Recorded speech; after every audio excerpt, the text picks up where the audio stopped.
ಮಹಾರಾಜರೇ, ನೀವು ಮತ್ತೆ ತುಂಬಾ ದಣಿದಂತೆ ಕಾಣುತ್ತಿದೆ. ಏನು ನಿಮ್ಮ ಕಳವಳ?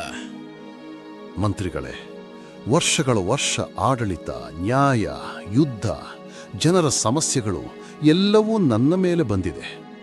ಆದರೆ ನನಗೆ ಉತ್ತರಾಧಿಕಾರಿ ಇಲ್ಲ. ನನ್ನ ನಂತರ ಈ ರಾಜ್ಯ ಯಾರು ನೋಡಿಕೊಳ್ಳುತ್ತಾರೆ? ರಾಜ ವಿಕ್ರಮಸಿಂಹನ ಮಾತುಗಳನ್ನು ಕೇಳಿ ಮಂತ್ರಿಗೂ ಬೇಸರವಾಗುತ್ತದೆ. ಆದರೂ ರಾಜನನ್ನು ಸಮಾಧಾನ ಮಾಡಲು, ಚಿಂತೆ ಮಾಡಬೇಡಿ ಮಹಾರಾಜ. ಖಂಡಿತ ನಿಮಗೆ ಒಂದಲ್ಲ ಒಂದು ದಿನ ಸಂತಾನ ಪ್ರಾಪ್ತ ಹಾಗೇ ಆಗುತ್ತದೆ. ಆ ದೇವರು ನಿಮ್ಮಂಥವರನ್ನು ಎಂದೂ ದೋಷಿಸಲಾರ. ಚಿಂತಿಸದಿರಿ. ನಾನು ಎಷ್ಟು ಹೋಮಪೂಜೆ ಮಾಡಿಸಿದರೂ ಯಾವುದೇ ಫಲವಿಲ್ಲ ಮಂತ್ರಿ.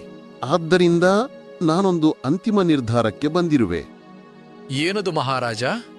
ನಾನು ನಿರ್ಧರಿಸುವುದೇನೆಂದರೆ, ರಾಜ್ಯದಲ್ಲಿ ಯಾರಾದರೂ ಮುಂದೆ ಬಂದಲ್ಲಿ ಅವರನ್ನು ಪರೀಕ್ಷಿಸಿ ಸೂಕ್ತ ವ್ಯಕ್ತಿಯನ್ನು ಉತ್ತರಾಧಿಕಾರಿಯನ್ನಾಗಿ ನೇಮಿಸುತ್ತೇನೆ.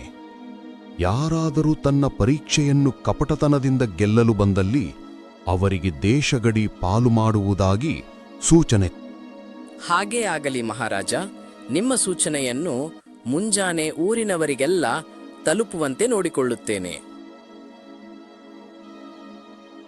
ಕೇಳ್ರಪ್ಪ ಕೇಳಿ, ರಾಜರಿಗೆ ವಾರಸುದಾರರ ಅವಶ್ಯಕತೆ ಇದೆ.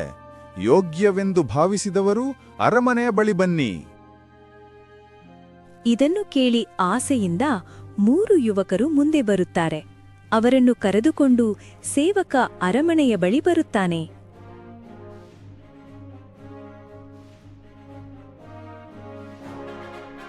ಈ 3 ಜನರ ಹೆಸರು: ಮೊದಲನೆಯವ ಶಂಕರ, ಎರಡನೆಯವ ರುದ್ರ, ಮೂರನೆಯ ರಾಮು.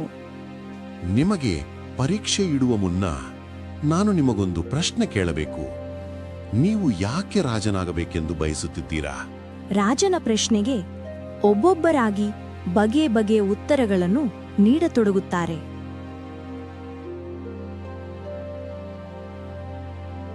ನಾನು ರಾಜನಾಗಲು ತುಂಬಾ ಯೋಗ್ಯ, ಏಕೆಂದರೆ ನಾನು ರಾಜನ ಅರಿಯದಂತಹ ವಸ್ತ್ರಗಳನ್ನು ಕೂಡ ತಯಾರಿಸಬಲ್ಲೆ.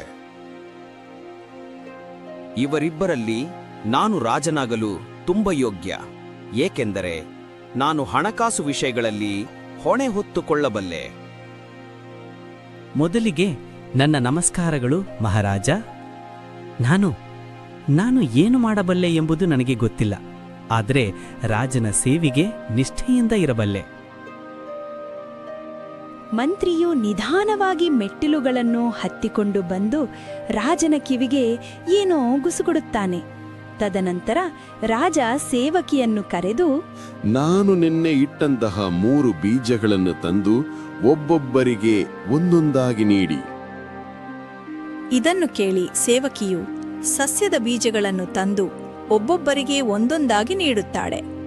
ಇದನ್ನು ನೋಡಿ ರುದ್ರ, ಇದು ತುಂಬಾ ಸುಲಭದ ಕೆಲಸ. ಇದನ್ನೇಕೆ ನಮಗೆ ನೀಡುತ್ತಿದ್ದೀರಿ? ನಿಮಗೆ ಕೆಲವೇ ದಿನಗಳಲ್ಲಿ ಇದಕ್ಕೆ ಉತ್ತರ ಸಿಗಲಿದೆ. ಅಲ್ಲಿಯವರೆಗೂ ನಾನು ನಿಮ್ಮ ಪ್ರಶ್ನೆಗಳಿಗೆ ಉತ್ತರಿಸಲಾರೆ. ನಾನು ಕೊಟ್ಟಿರುವ 15 ದಿನಗಳಲ್ಲಿ ಈ ಬೀಜದಿಂದ ಒಂದು ಪೋಷಕವಾದಂತಹ ಗಿಡವನ್ನು ಬೆಳೆದು ಅರಮನೆಯ ಅಂಗಳಕ್ಕೆ ತನ್ನಿ. ರಾಜನ ಮಾತನ್ನು ಕೇಳುತ್ತಿದ್ದಂತೆಯೇ ಯಾರು ಮುಂದೆ ಪ್ರಶ್ನೆ ಹಾಕಲು ಹೋಗುವುದಿಲ್ಲ. ತುಂಬಾ ದೀರ್ಘ ಅವಧಿಯ ರಾಜಸಭೆಯನ್ನು ಮುಗಿಸಿ ತಮ್ಮ ಮನೆಗಳಿಗೆ ತಿರುಗುತ್ತಿದ್ದಾರೆ.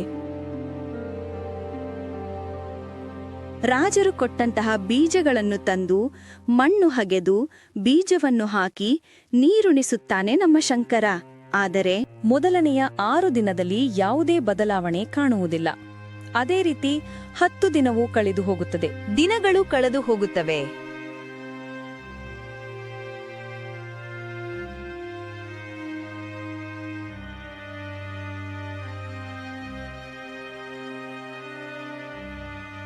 ರಾಜರು ಹೇಳಿದಂತೆ 15ನೇ ದಿನವೂ ಬಂದು ಬಿಡುತ್ತದೆ.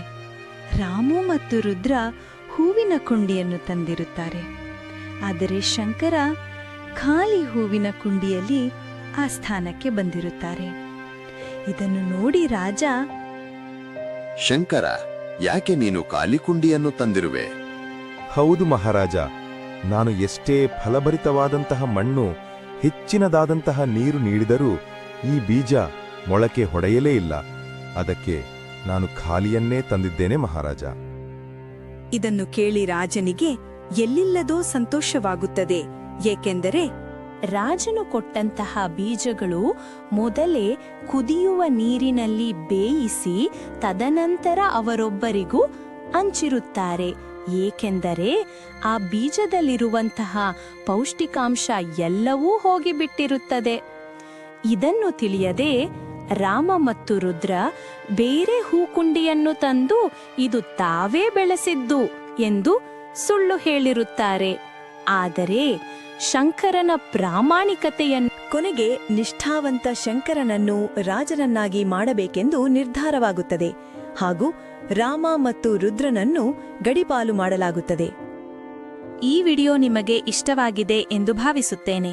ಇಷ್ಟವಾದಲ್ಲಿ ನಮ್ಮ ಚಾನೆಲ್ ಅನ್ನು ಸಬ್ಸ್ಕ್ರೈಬ್ ಮಾಡಿ, ಲೈಕ್ ಮಾಡಿ ಹಾಗೂ ಶೇರ್ ಮಾಡಿ. ವಿಡಿಯೋ ನೋಡಿದ್ದಕ್ಕೆ ಧನ್ಯವಾದಗಳು.